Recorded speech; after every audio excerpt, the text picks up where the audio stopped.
Hello বন্ধুরা, আমি একটা নতুন রান্নার চ্যানেল খুলেছি। সেখানে নতুন নতুন রান্না দেখাবো। তোমাদের যদি ভালো লাগে তাহলে আমার পাশে থেকো আর আমাকে কমেন্ট করে জানিও। ভালো হলেও জানাবে, খারাপ হলেও জানাবে। আর এইটা হচ্ছে আমার রান্নার চ্যানেল, দেখে নাও। আমার একটা ইনস্টাগ্রামে একটা চ্যানেল আছে, সেটাও দেখে নাও। এই দেখো, সেটাতেও জানাবে। এই যে দেখো, এটাতেও জানাবে। আর আজকে থেকে রান্না করব, দেখো। যদি ভালো লাগে তাহলে বলো, ভালো হয়েছে, খারাপ হলেও বলবে।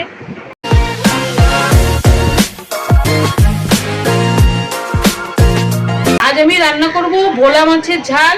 তাতে দেবো আলু, বেগুন, টমেটো। এবার ওর মধ্যে দেব একটু লবণ, একটু হলুদ। এটা দিয়ে মেখে রাখবো। এবার আমি মাছটা প্রথমে ভাজবো। কড়াইতে তেল দেবো। মাছটা ভেজে নিয়ে তারপরে এগুলো ভাজবো। সব আলু বেগুন ভাজবো, ভেজে তারপরে মশলা দেবো। একটু তেলের মধ্যে লবণ দিচ্ছি যাতে মাছগুলো যাতে লেগে না যায়।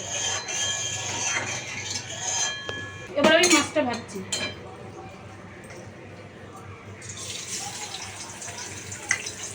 মাছের কাছে নিয়ে মাছের কাছে নিয়ে মাছের কাছে নিয়ে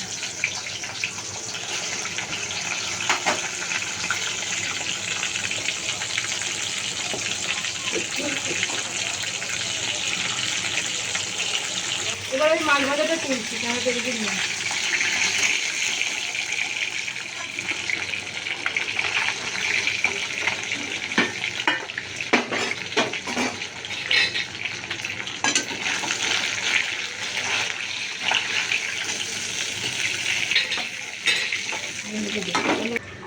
এবার আমি বেগুনটা ভাজবো। প্রথমে বেগুন ভেজে তুলবো, তুলে তারপরে কালো জিরে ফোড়ন দিয়ে আলুটা ভাজবো, ভেজে তারপরে মশলাটা দেবো।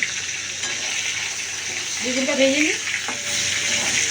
বেগুনটা এবার তুলে নেব।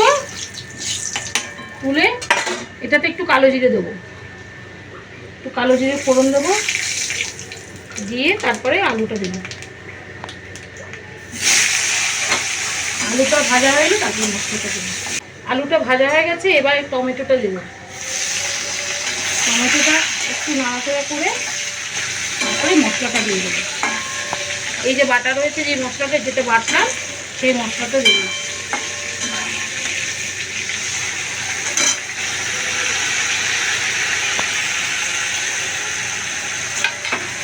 এটা কষানো হলে এবার একটুখানি লবণ, একটু হলুদ দেবো।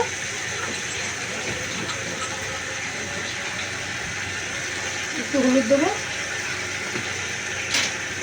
আর একটু লবণ দেবো। আর প্রথমে একটু লবণ দিয়েছিলাম অল্প একটু করে, এখন একটু দিচ্ছি। তারপর এটা কষানো হয়ে গেলে জল ঢালবো। মশলাটা কষানো হয়ে গেছে, এবার আমি জল ঢালবো। প্রথমে একটুখানি ঢালবো, দিলে একটু মশলাটা একটু কষিয়ে নেবো, দিয়ে তারপরে জলটা ঢালবো, পুরো জলটা। তারপরে ঝোলটা ফুটে গেলে তারপরে মাছটা দেবো। এবার ঝোলটা ফুটে গেছে, এবার মাছগুলো ছেড়ে দিচ্ছি। মাছ আর ভাজা বেগুনটা ছিল, ছেড়ে দিচ্ছি। ঝোলটা ফুটে গেলে, ঝোলটা একটু শুকিয়ে গেলে তারপরে ধনেপাতা আছে, ধনেপাতা দিয়ে নামিয়ে দেবো। আমার রান্নাটা কমপ্লিট হয়ে গেছে। এবার আমি একটু ধনেপাতা দিয়ে নামিয়ে দেবো।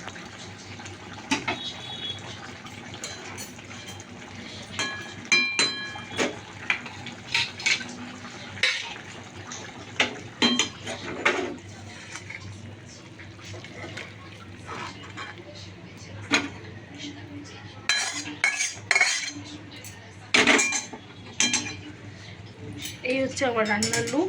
আমার রান্না ডান। দেখে নাও ভালো করে লুকটা। যদি ভালো লাগে তাহলে আমাকে একটা লাইক, কমেন্ট, শেয়ার এবং সাবস্ক্রাইব করবে।